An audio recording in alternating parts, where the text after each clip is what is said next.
Como se encuentra en Apocalipsis 14 y el versículo 8.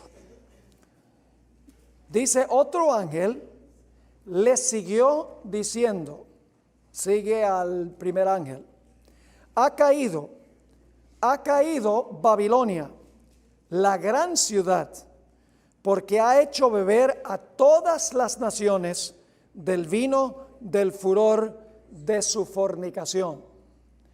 Ahora, antes que podamos comprender el espíritu de Babilonia en Apocalipsis, necesitamos regresar al lugar a donde Babilonia tuvo su origen.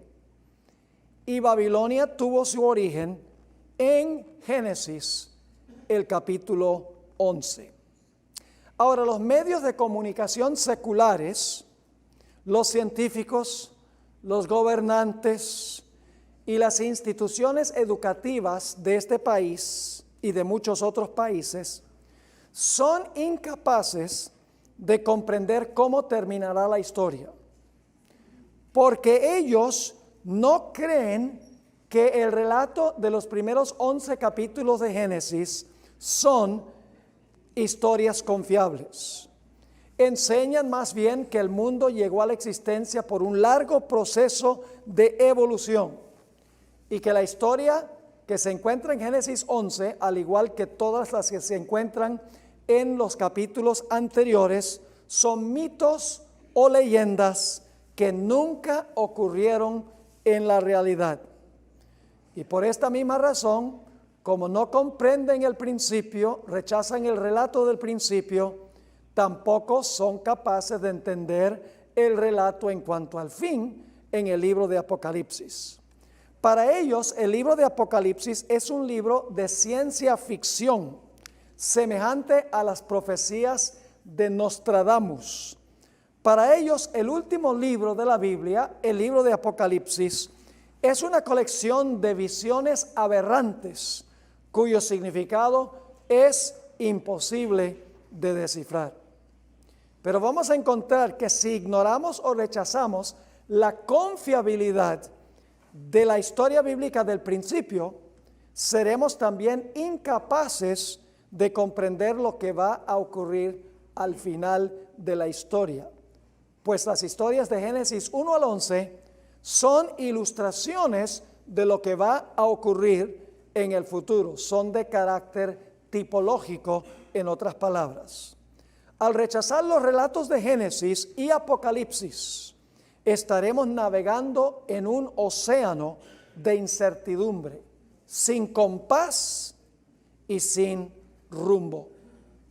Entonces vamos a repasar la historia que se encuentra en Génesis 11, que es una historia literal, ocurrió tal cual lo relata ese capítulo. Ahora, este evento de la construcción de la Torre de Babel, la primera vez que aparece la palabra Babilonia en la Biblia, ocurrió más o menos unos 100 años después del diluvio. Es decir, el mundo se había degenerado solamente en un periodo de 100 años. Ahora, lo primero que queremos notar, estamos en la página 82, es que después del diluvio, Dios había mandado que el pueblo se dispersase a través de toda la tierra. No debían unirse en un solo lugar.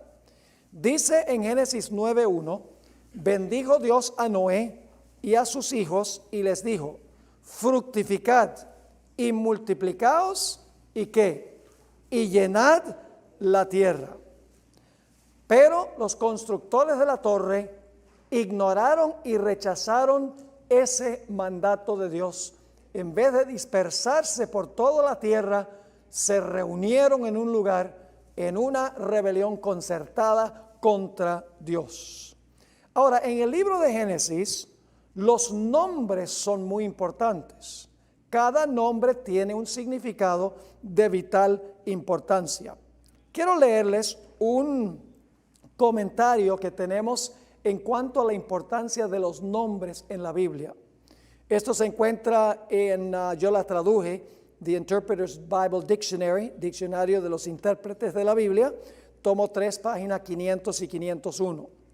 En el modo de pensar bíblico, el nombre no es un mero rótulo de identificación, más bien es una expresión de la naturaleza esencial de la persona que lo lleva.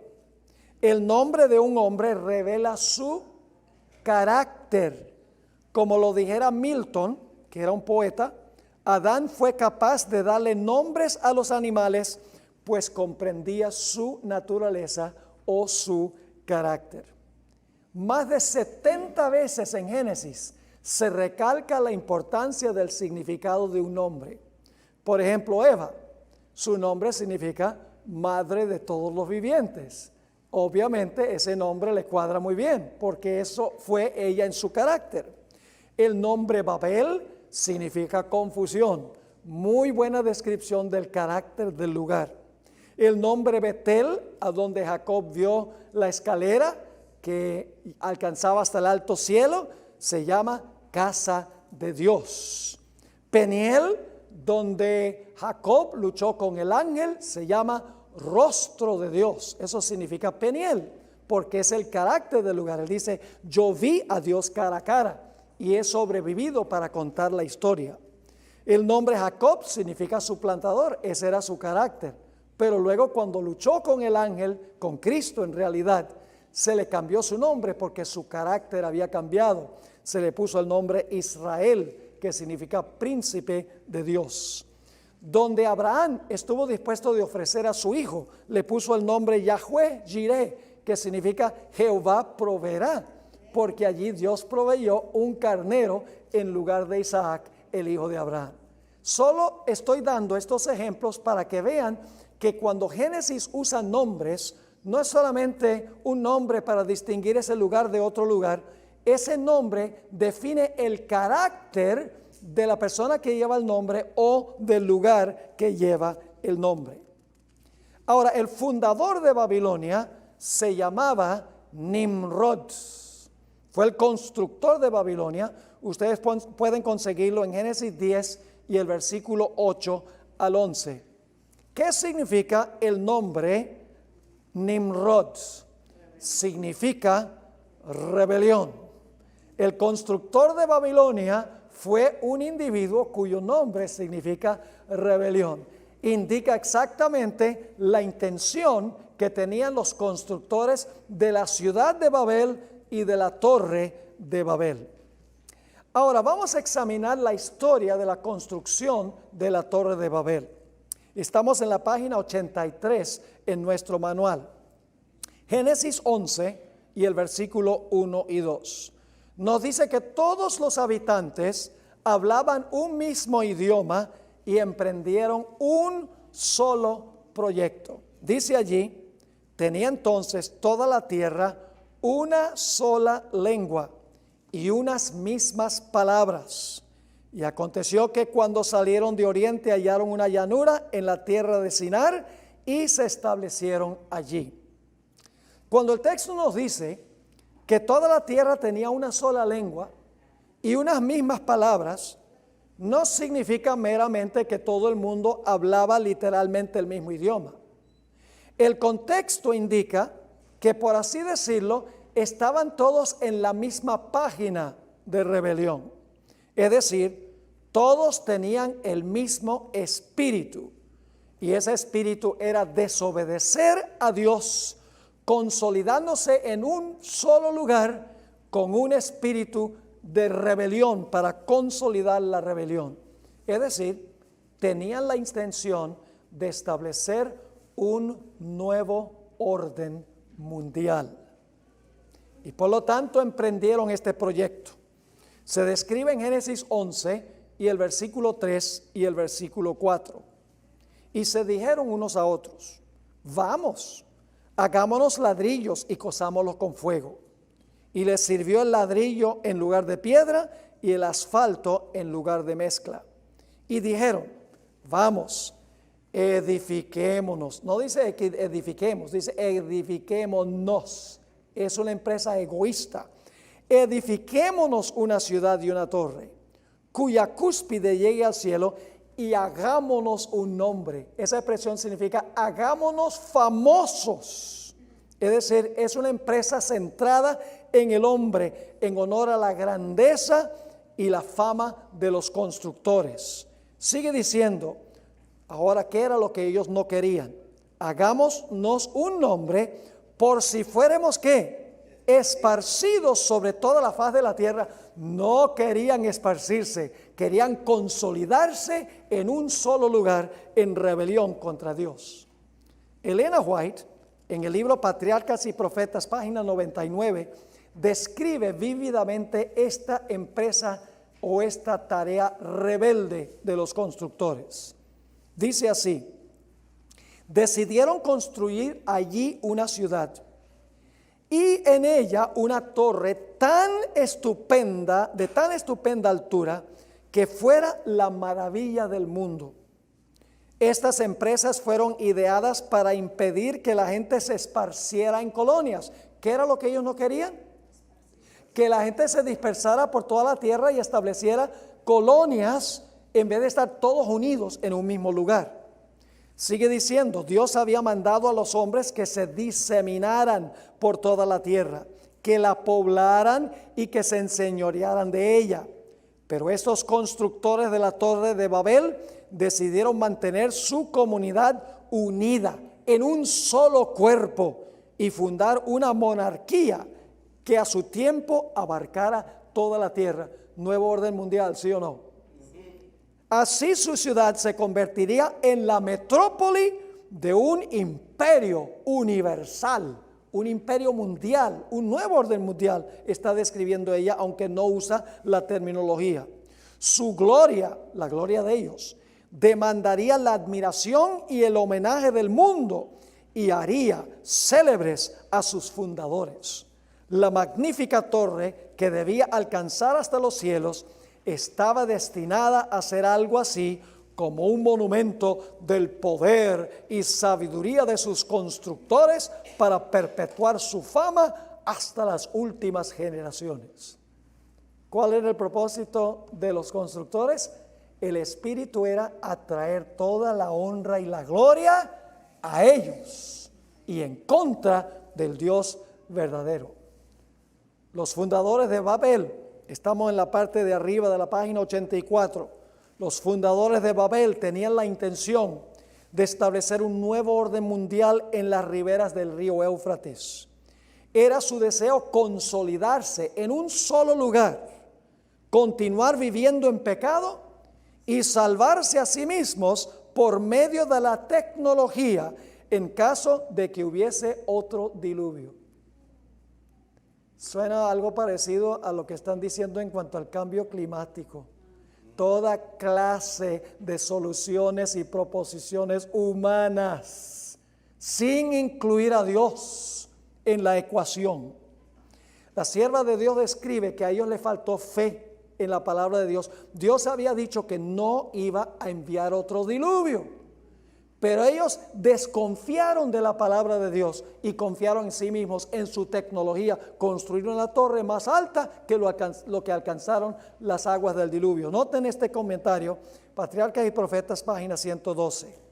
Creyeron que construyendo la torre hasta una altura mucho más elevada que la que habían alcanzado las aguas del diluvio, pensaban colocarse a sí mismos más allá de todo peligro, y al poder ascender a la región de las nubes, esperaban descubrir la causa del diluvio.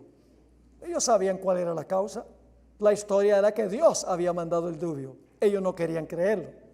Dios había dicho, no voy a mandar otro diluvio. Dicen, salvémonos a nosotros mismos, construyendo una torre tecnológicamente avanzada para salvarnos a nosotros mismos. Carecían de fe y confianza en la palabra de Dios. Ahora, Dios no desbarató su plan inmediatamente. Dios siempre hace una investigación primero. El relato de Génesis 11 nos dice que Dios descendió para investigar el proyecto, un juicio investigador, para ver la torre y la ciudad que construían los hijos de los hombres. Dice en Génesis 11:5, y descendió Jehová para ver la ciudad y la torre que edificaban los hijos de los hombres. La expresión hijos de los hombres significa gente que está alejada de Dios. ¿Ustedes recuerdan que en Génesis capítulo 6 habla de los hijos de Dios y las hijas de los hombres? Pues aquí tenemos los hijos de los hombres. Son personas rebeldes en contra de Dios. Dios lleva un registro meticuloso de la pecaminosidad de las naciones y solo permitirá que las naciones alcancen cierto límite antes de intervenir. Lo hizo con los amorreos. No los destruyó en los tiempos de Abraham. Dice en Génesis, porque la copa de su iniquidad no estaba completamente llena todavía. Lo hizo con Jerusalén. Dios marcó en su frente a los fieles en Jerusalén. Hizo un juicio, según Ezequiel 9, antes de destruir la ciudad, para que no perecieran los fieles con los infieles. Dios también cerró la puerta de la gracia para la ciudad de Babilonia en el tiempo del rey Nabucodonosor, cuando se dio la sentencia en la pared, Mene, Mene, Tekel, Uparsin, y luego la ciudad fue destruida. La ciudad fue pesada en balanza y hallada falta. También, al final de la historia, en Apocalipsis 22:11, Dios va a hacer un decreto en relación con el cierre de la gracia para el mundo. Dice, el que es justo, seguirá siendo justo. El que es santo, seguirá siendo santo. El que es inmundo, seguirá siendo inmundo. Y el que es injusto, seguirá siendo injusto. Y se cerrará la puerta. Y pasará un tiempo y después vendrá la destrucción. En la revista Youth's Instructor, febrero 1, 1894, Elena White escribió en cuanto a cómo considera Dios a las naciones, cómo trata con las naciones. Dice, Dios guarda un registro de las naciones y también de los individuos. Les da a las naciones cierto periodo de gracia y les concede evidencias de sus requisitos, su supremacía, y les da a conocer sus leyes, que deben ser la base del reino de Él en el gobierno de las naciones. Todo esto lo hace a fin de que las naciones paganas no sean destruidas sin haber recibido una advertencia y luz. Pero después de haberles dado evidencia y luz, si aún persisten en su insolencia contra Él, entonces, estando colmada la iniquidad de ellos, como en el caso de los amorreos, Dios toma las cosas en sus propias manos y ya no retiene sus juicios.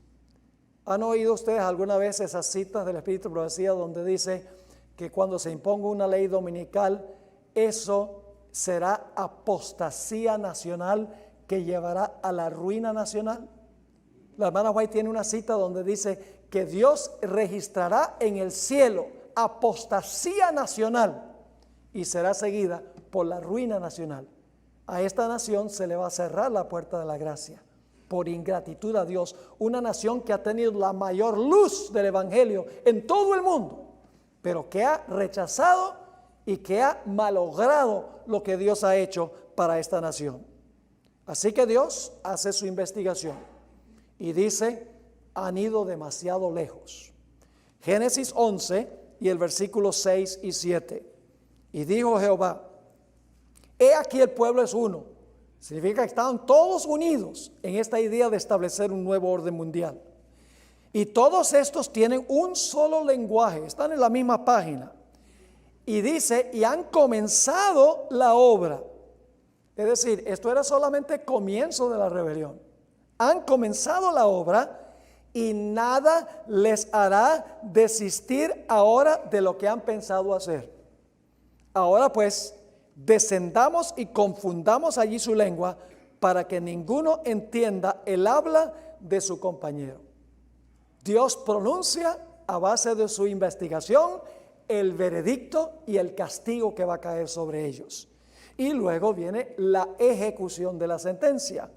En Génesis 11 y el versículo 8 y 9 dice, así los esparció, una palabra clave, así los esparció Jehová desde allí sobre la faz de toda la tierra, y dejaron de edificar la ciudad.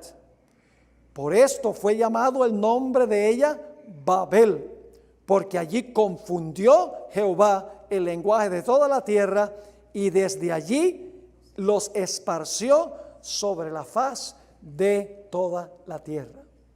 ¿Cuál fue el propósito del juicio que cayó sobre la ciudad y la torre de Babel? El propósito fue dispersar y esparcir a los que antes estaban unidos en establecer este nuevo orden mundial centralizado en un lugar. Ahora, el espíritu de los constructores de la torre de Babel lo manifestó mucho más adelante el rey Nabucodonosor, en lo que se conoce como el imperio neobabilónico. El ideal de Nabucodonosor era restablecer lo que había existido en Babel. Y fíjense cuál era el espíritu de Nabucodonosor. Todo centrado en ¿quién? En la grandeza del hombre, la fama del hombre, la tecnología del hombre, la palabra del hombre. Noten lo que dijo Nabucodonosor un día cuando caminaba allí en el balcón de su palacio. Daniel 4, 29 y 30, página 86 del manual. Al cabo de 12 meses, paseando en el palacio real de Babilonia, habló el rey y dijo, ¿no es esta la gran Babilonia que yo edifiqué para la casa real con la fuerza de mi poder y para la gloria de mi majestad? ¿Captan el espíritu de Babilonia? ¿Sobre quién se centra el espíritu de Babilonia? No en Dios, sino en el hombre. En establecer una sociedad en rebelión contra Dios, centralizada, gobernada desde un lugar específico. En Isaías 47:10 nuevamente se describe con lujo de detalle el espíritu de Babilonia. Dice allí, porque te confiaste en tu maldad, diciendo, nadie me ve. Tu sabiduría y tu misma ciencia te engañaron y dijiste en tu corazón, yo y nadie más. Eso es lo que dice Babilonia. ¿Eso es lo que está pasando en el mundo hoy? Ustedes saben que sí es lo que está pasando en el mundo hoy. Ahora, la dispersión en Babel fue una bendición. Quiero que noten los siguientes párrafos que son de crucial importancia. La confusión de las lenguas en Babel fue una bendición inmensa. Los constructores se dispersaron según su idioma y formaron múltiples naciones. Antes de eso no había muchas naciones, había solo todos unidos en un lugar con un solo proyecto. Pero ahora, cuando Dios confundió las lenguas, cada uno se reunió de acuerdo a su ¿qué? A su lengua, y establecieron naciones. Un nuevo orden, un orden mundial multinacional, multilingüe y multicultural hace mucho más difícil que se consolide la apostasía en una rebelión universal. Puede haber rebelión en diferentes sitios, pero no una rebelión concertada y unida. Se hace más difícil cuando hay muchas naciones con muchos idiomas. Dios se propuso a impedir que en el futuro hubiese una unión que desmoralizara al mundo. Cada uno de estos grupos podía proseguir su camino pecaminoso, pero la división en muchos grupos haría mucho más difícil una unión concertada y universal contra Dios. Lo que querían los constructores de la Torre de Babel era una civilización establecida sobre la grandeza humana. Una unidad tal eventualmente se desbaratará. Dios tuvo la última palabra y el resultado fue la división y la confusión.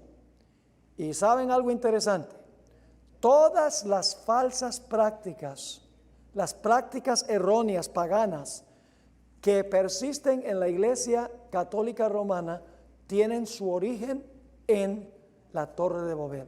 Todas las falsas religiones se originan en Babel. ¿Saben algo interesante? Los budistas usan el rosario. Los musulmanes usan el rosario. Y los católicos usan el rosario. Tiene que haber un lugar donde se originó la idea de usar un rosario en las oraciones. ¿Se originó dónde? En la Torre de Babel. Todas las religiones apóstatas se originan en Babel. Ahora, con esto en mente, podemos hablar de lo que está pasando actualmente en el mundo. En Génesis, el origen de la palabra Babilonia, que se encuentra más adelante en el libro de Apocalipsis, es la base para lo que va a pasar al final de la historia. Lo que va a ocurrir es que al final de la historia, nuevamente, los seres humanos van a querer consolidarse para establecer un nuevo orden mundial. En rebelión contra Dios, un sistema centrado en el hombre, la grandeza del ser humano y en la tecnología humana. En 1990, el sacerdote jesuita Malaquías Martín escribió un libro muy interesante, Las llaves de esta sangre. Y allí él predijo el ascenso de un gobierno mundial bajo el liderazgo del papado. En ese tiempo había 3 sistemas en competencia por dominio global: el capitalismo, el comunismo y el catolicismo. Fíjense lo que él escribió allí en el año 1990 en su libro Las llaves de esta sangre, páginas 14 y 15. Hay una gran similitud que comparten estos 3 competidores geopolíticos. Está hablando del Papa Ronald Reagan y Mikhail Gorbachev en ese tiempo, que representaban los 3 sistemas. Sigue escribiendo, cada uno de ellos tiene en mente un gran designio. ¿Para qué cosa? Un solo gobierno mundial. Su competencia geopolítica tiene que ver con cuál de los 3 formará, dominará y administrará el sistema mundial que reemplazará al decadente sistema de naciones. Es decir, no más idea de que cada nación debe estar peleando una con la otra, cada con su forma de pensar. No, todos unidos en un mismo sistema. Ahora, Martín no albergaba dudas en cuanto a cuál de los 3 iba a ganar esta competencia.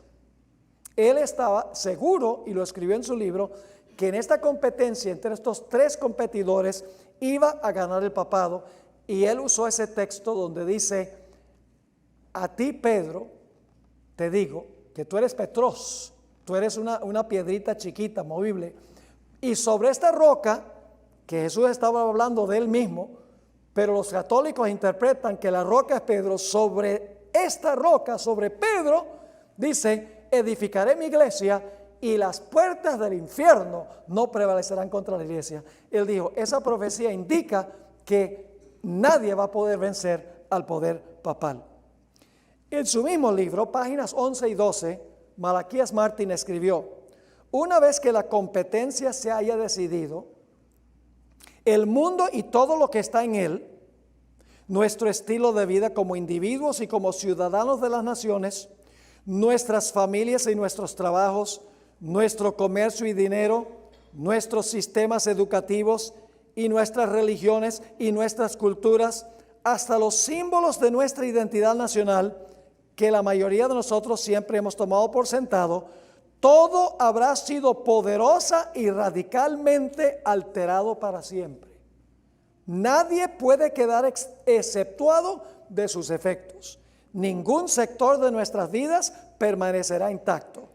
Nadie que esté familiarizado con los planes de estos tres rivales tiene ninguna duda de que solamente puede ganar uno de ellos.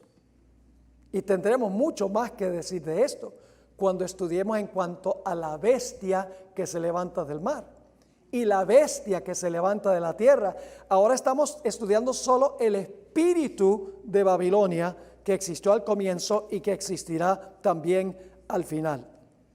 El libro de Apocalipsis describe una coalición global a donde se unirán los reyes, la ramera, las hijas de la ramera, los comerciantes y las multitudes en un nuevo orden mundial. La ramera será la protagonista principal de esta unión. Esta coalición global se llama Babilonia. Ahora, como esta coalición final se llama Babilonia, debe ser semejante ¿a qué? A la Babilonia de la Torre de Babel, centrada en el hombre, engrandeciendo al hombre, dependiendo de la tecnología humana y de las tradiciones humanas. Ahora, quiero que noten lo que dice Apocalipsis 17, 1 al 6, a donde se describe esta unión global al final. Vino entonces uno de los 7 ángeles que tenía las 7 copas y habló conmigo diciéndome: ven acá y te mostraré la sentencia contra la gran ramera. Ahí está la actora principal, la actriz principal, la gran ramera. ¿Y a quiénes controla la gran ramera?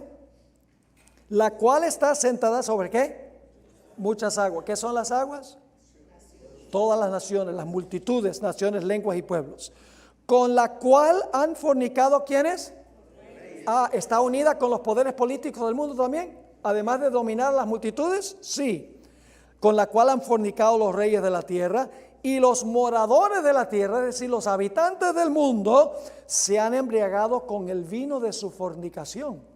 Y vamos a hablar del vino en nuestra próxima presentación. Representa sus falsas doctrinas que le da a todo el mundo. Versículo 3. Me llevó en el espíritu al desierto y vi una mujer sentada sobre una bestia escarlata, llena de nombres de blasfemia, que tenía 7 cabezas y 10 cuernos. Y fíjense la vestimenta de esta mujer. La mujer estaba vestida de púrpura y escarlata. ¿Qué religión del mundo tiene como esos sus colores predominantes? La iglesia romana. ¿Y adornada de qué? De oro, de piedras preciosas y de perlas. Eso también caracteriza al poder papal. Ustedes que han sido católicos lo saben. Y tenía en la mano un cáliz de oro lleno de abominaciones y de la inmundicia de su fornicación. Ahora, ¿cómo se llama esta ramera? ¿Será que tiene alguna relación con Génesis 11? Fíjense. Y en su frente un nombre escrito, un misterio. ¿Cuál es el nombre? Babilonia la grande, la madre. Si es madre, tiene hijas que nacieron de ella también. ¿Las hijas van a hacer lo que quiere la madre? Sí, vamos a estudiarlo más adelante. Van a hacer lo que dice la madre de las rameras y de las abominaciones de la tierra. Y fíjense lo que va a hacer. Vi a la mujer ebria ¿de qué? De la sangre de los santos y de la sangre de los mártires de Jesús. Y cuando la vi quedé asombrado con gran asombro. Una unión entre la ramera, la iglesia apóstata, las muchedumbres del mundo, los reyes de la tierra, las hijas de la ramera, y hasta los comerciantes se van a unir en este sistema. Noten en la página 88, Apocalipsis 18:3, porque todas las naciones han bebido del vino del furor de su fornicación, y los reyes de la tierra han fornicado con ella. ¿Y quiénes más? Y los mercaderes de la tierra se han enriquecido de la potencia de sus deleites. Todo el mundo unido al final de la historia bajo el nombre de Babilonia en un nuevo orden mundial centralizado. Resumamos. Una mujer ramera representa una iglesia apóstata. El acto de sentarse sobre muchas aguas significa ¿qué cosa? Que tiene dominio sobre las gentes. En tercer lugar, es una iglesia que tiene relaciones ilícitas ¿con quiénes? Con los poderes políticos de la tierra, del mundo. Luego dice, es una iglesia que le da a las naciones ¿qué cosa? El vino de falsas doctrinas. Siguiente dice, es una iglesia cuyos colores predilectos son púrpura y escarlata. Es una iglesia rica y ostentosa, pues está ataviada con oro, piedras preciosas y perlas, para atraer la atención ¿a quién? A ella. Es una iglesia que tiene hijas que en algún momento posterior nacieron de ella, que actuarán igual que la madre. Y es una iglesia que en su historia ha estado manchada con la sangre de los mártires de Jesús. Ese es el espíritu de Babilonia. Ahora, no es coincidencia que el Papa Francisco I habla de la consolidación de las naciones. Habla de fronteras abiertas a donde hay inmigración libre, porque él quiere acabar con el sistema de naciones separadas una de la otra. Él sabe que esta inmigración diluye el espíritu patrio y desmorona las fronteras entre naciones. ¿Recuerdan lo que escribió Malaquías Martín? Francisco también ataca el capitalismo bajo el pretexto del bien común. ¿Ve? La idea, el bien común, todos juntos. Habla de la necesidad que tienen las grandes corporaciones mundiales de cuidar el medio ambiente e insta a las naciones ricas a redistribuir su riqueza a las naciones pobres. Es decir, la idea de que todos deben estar conectados y vinculados, todos deben estar iguales. Ahora, yo tengo aquí una frase un tanto directa. El Papa oculta bajo su sotana jesuita sus aspiraciones comunistas. ¿Ustedes saben quién es el jefe de los jesuitas, del orden de los jesuitas hoy? Un venezolano. ¿Y qué está pasando en Venezuela? Ustedes saben qué está pasando en Venezuela. ¿Qué ha dicho este líder de los jesuitas en cuanto a lo que está pasando en Venezuela? Nada. ¿Qué dice Francisco I en cuanto a lo que está pasando en Venezuela? Solo les dice, arreglen su problema. No dice nada, porque el Papa tiene aspiraciones socialistas de unir a todo el mundo en un sistema bajo el liderazgo del poder papal. Pero Dios tendrá la última palabra. La Babilonia final se va a desbaratar. Lo dice Apocalipsis 16, 17 al 21. El séptimo ángel derramó su copa por el aire. Y salió una gran voz del templo, del cielo, del trono, diciendo, hecho es. Entonces hubo relámpagos y voces y truenos y un gran temblor de tierra, un terremoto tan grande cual no lo hubo jamás desde que los hombres han estado sobre la tierra. Y la gran ciudad que es Babilonia fue dividida. Antes estaba ¿qué? Unida. Ahora dice fue dividida en tres partes y las ciudades de las naciones cayeron y la gran Babilonia vino en memoria delante de Dios para darle el cáliz del vino del ardor de su ira. Y toda isla huyó, los montes no fueron hallados y cayó del cielo sobre los hombres un enorme granizo como del peso de un talento y los hombres blasfemaron contra Dios por la plaga del granizo porque su plaga fue sobremanera grande. ¿Va a caer este sistema babilonio final que quiere unir a todo en rebelión contra Dios? Va a caer, porque Dios lo dice así. El mundo hoy se caracteriza por el globalismo. Vivimos en un mundo unido por la transportación. Por ejemplo, American Airlines, que es la empresa aérea con la cual vuelo yo mayormente, tiene un sistema de alianza con otras empresas que se llama One World Alliance, la alianza una mundial. Aun cuando en las naciones del mundo se hablan diferentes idiomas, la tecnología ha hecho posible traducir un idioma a otro casi instantáneamente. Ya idioma no es barrera. Vivimos en un mundo a donde las economías están estrechamente vinculadas. Se ha dicho que cuando los Estados Unidos estornuda, al mundo le da gripe. Pero se podría decir lo mismo de China y de otros países hoy en día. El mundo está unido por la comunicación a través de la tecnología, como Skype, correo electrónico, mensajes de texto, WhatsApp, teléfonos celulares, Twitter, Facebook. El mundo es una comunidad unida a través de los medios de comunicación. El mundo se ha unido por medio de tratados de libre comercio. El presidente Trump no le gustan esos tratados, pero él no va a ser presidente para siempre. Esto es algo que está sucediendo entre muchas naciones. El Papa Francisco I ha hecho un esfuerzo sobrehumano de unir a todas las iglesias. Ojalá tuviera yo tiempo para hablarles de todos los detalles sobre eso. El mundo occidental se está uniendo para hacerle frente a un enemigo común, el islamismo extremista. Y esta unión se transformará al fin en una oposición contra todo aquel que se considere sectario y fundamentalista. El Papa ha llamado a todas las naciones a que se unan para resolver el problema del cambio climático y la pobreza global. Todos estos métodos que se están proponiendo se basan en una filosofía rebelde.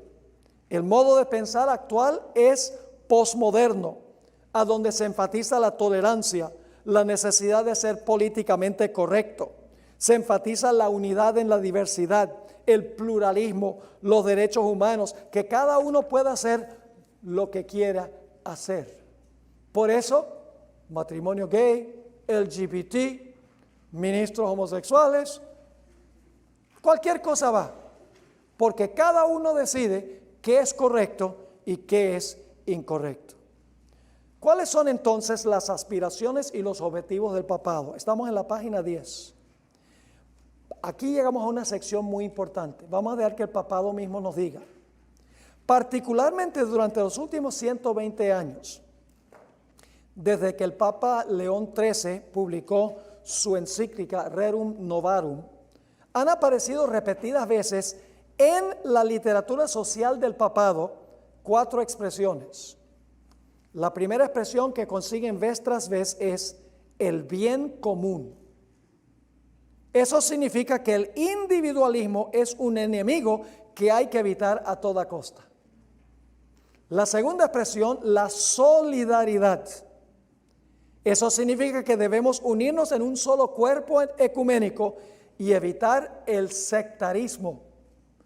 La otra palabra es la subsidiariedad. Nuestros intereses personales son subsidiarios al bien común de todos. Y finalmente, la destinación común de los bienes, que es la idea que la propiedad personal no es necesariamente personal, sino que más bien pertenece a toda la raza humana y debe ser redistribuida de acuerdo a la necesidad. Son expresiones socialistas hasta lo más profundo. Ahora voy a leerles palabras de una encíclica del Papa Benedicto XVI. Se llama Caritas in Veritate. Significa amor en verdad. Dice lo siguiente: la acción del hombre sobre la tierra, cuando está inspirada y sustentada por la caridad, contribuye a la edificación de esa ciudad de Dios universal hacia la cual avanza la historia de la familia humana. En una sociedad en vías ¿de qué? Globalización, ¿el qué? El bien común y el esfuerzo por él han de abarcar necesariamente ¿a cuántos? A toda la familia humana, es decir, a la comunidad de pueblos y naciones, dando así forma de unidad y de paz a la ciudad ¿de quién? A la ciudad del hombre, y haciéndola en cierta medida una anticipación que prefigura la benedicta ciudad de Dios sin barreras. Quiero preguntarles, ¿cuántos de ustedes han oído alguna vez a Francisco I referirse a la segunda venida de Cristo como la gran esperanza del planeta Tierra? Ni una. Porque el ideal del papado no es que esto se va a arreglar con la segunda venida de Cristo. El papado enseña que tomando las riendas de los poderes civiles e influyendo sobre ellos, la Iglesia romana va a ser la conciencia moral del mundo y se va a establecer una sociedad ideal, perfecta, a base del liderazgo de la Iglesia romana. Un cielo en la tierra, si es que queremos llamarlo así. Por eso, la segunda venida no figura en la teología católica de años recientes, porque para ellos el ideal es una sociedad perfecta establecida por los hombres, unida sin barrera alguna. Ahora, fíjense lo que sigue diciendo esta cita. Ahora viene la intención. Para gobernar la economía mundial, para sanear las economías afectadas por la crisis, para prevenir su empeoramiento y mayores desequilibrios consiguientes, para lograr un oportuno desarme integral, la seguridad alimenticia y la paz para garantizar la salvaguardia del ambiente y regular los flujos migratorios. Fíjense que todas las causas que menciona. Menciona la economía mundial, sanear las economías, prevenir el empeoramiento del problema económico, desarmar a las naciones, tener seguridad alimenticia, salvaguardar el medio ambiente, regular los flujos migratorios, y luego dice, ¿cuál es la solución? Urge la presencia de una verdadera autoridad política mundial, como fue ya esbozada por mi predecesor, el beato Juan XXIII.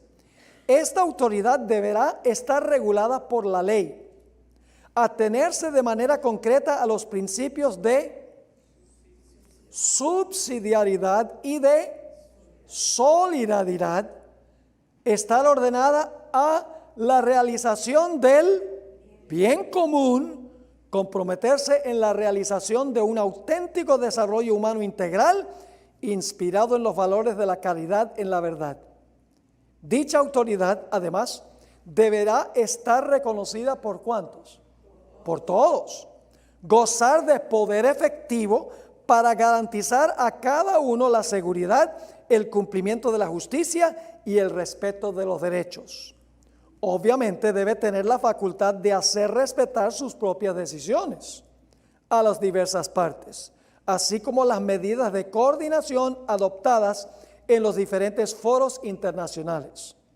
En efecto, cuando esto falta, el derecho internacional, no obstante los grandes progresos alcanzados en los diversos campos, correría el riesgo de estar condicionado por los equilibrios de poder entre los más fuertes. El desarrollo integral de los pueblos y la colaboración internacional exigen el establecimiento de un grado superior de ordenamiento internacional de tipo subsidiario para el gobierno de la globalización, que se lleve a cabo finalmente en orden social conforme al orden moral, así como esa relación entre esfera moral y social, entre política y mundo económico y civil, ya previsto en el Estatuto de las Naciones Unidas. Ahí el Papa Benedicto XVI, quien renunció a su cargo, se retiró, expresa cuáles son los ideales y los objetivos del poder papal. La pregunta clave es, ¿quién será responsable de implementar este socialismo globalista? Los eventos recientes indican que el plan será instalado por los poderes civiles del mundo bajo la influencia del poder papal.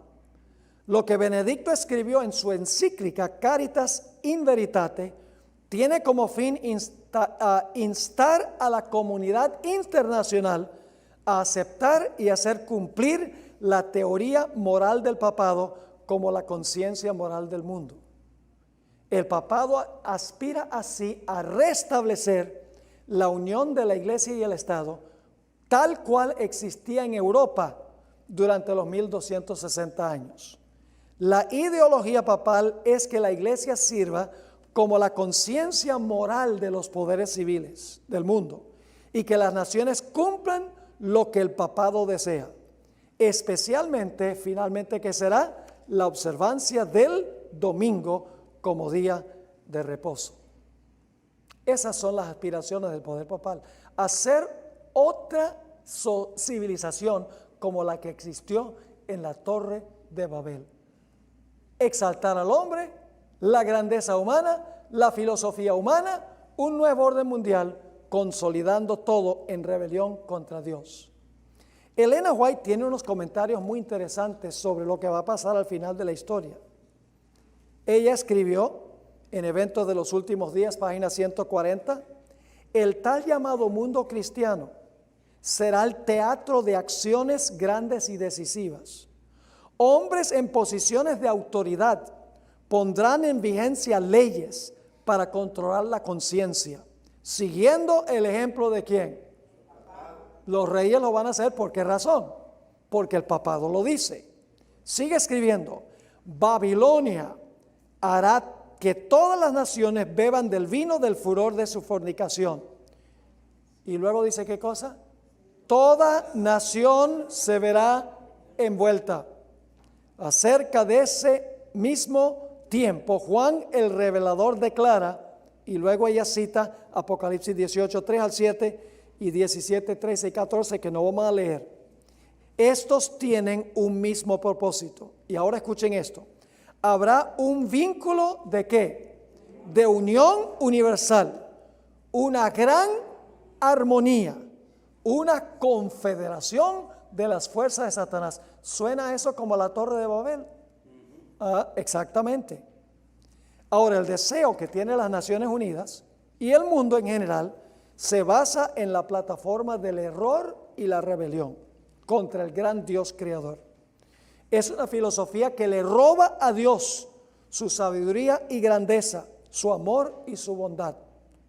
Por ejemplo, la promoción del matrimonio homosexual y LGBT y la promoción del domingo como día de reposo es una afrenta contra el Dios del cielo.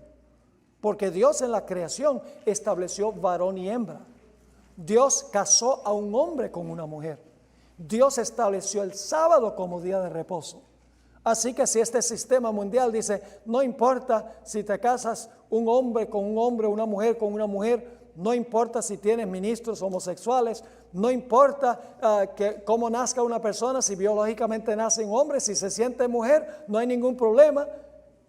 Si dicen, bueno, el domingo es igual de bueno que el sábado, es una afrenta contra lo que Dios estableció en la creación, implementando teorías y prácticas humanas. Llegará el tiempo, mis hermanos y hermanas, en que las organizaciones minoritarias, como la Iglesia Adventista, será despreciada, se considerarán divisivos y perturbadores del pueblo, y eventualmente se levantará la persecución contra ellos porque se les considerará intolerantes. La hermana White tiene varias citas interesantes, no vamos a poderlas leer todas por la premura del tiempo, pero ella dice en el libro Fundamentos de la Educación Cristiana, página 289, cuando alcancemos la norma que el Señor espera que alcancemos, los mundanos considerarán que los adventistas son puritanos, fanáticos, raros y singulares. El mundo no nos considera así ahora porque nos parecemos tanto al mundo. En el tomo 5 de los Testimonios, página 515, ella escribió, nuestro pueblo ha sido considerado demasiado insignificante para ser digno de ser tomado en cuenta, pero vendrá un cambio. Dentro del mundo cristiano se están llevando a cabo movimientos que necesariamente traerán a la prominencia al pueblo que guarda los mandamientos. Algún día todo el mundo conocerá quién es la Iglesia Adventista del séptimo día. La hermana White dice también en el Conflicto de los Siglos, y solo puedo leer una parte, los que honran el sábado de la Biblia serán denunciados como enemigos de la ley y del orden, como quebrantadores de las restricciones morales de la sociedad y por lo tanto causantes de anarquía y corrupción, que atraen sobre la tierra los altos juicios de Dios. Sus escrúpulos de conciencia serán presentados como obstinación, terquedad y rebeldía contra la autoridad. Serán acusados de deslealtad hacia el gobierno. Los ministros que niegan la obligación de observar la ley divina predicarán desde el púlpito que hay que obedecer a las autoridades civiles porque fueron instituidas por Dios. En las asambleas legislativas y en los tribunales se calumniará y condenará a los que guardan los mandamientos. Se falsearán sus palabras y se atribuirán a sus móviles las peores intenciones. Eso es lo que le espera al pueblo de Dios por hacerle oposición al proyecto de Babilonia. ¿Qué debemos estar haciendo nosotros ahora entonces en este tiempo? Hermanos y hermanas, el diablo está uniendo al mundo contra Dios y está dividiendo a la iglesia y a adventista contra ella misma. No ha habido un tiempo en que la iglesia adventista ha estado tan dividida como ahora, porque el diablo sabe que si él puede unir a su sistema y dividir al ejército de Dios, tiene la victoria ganada.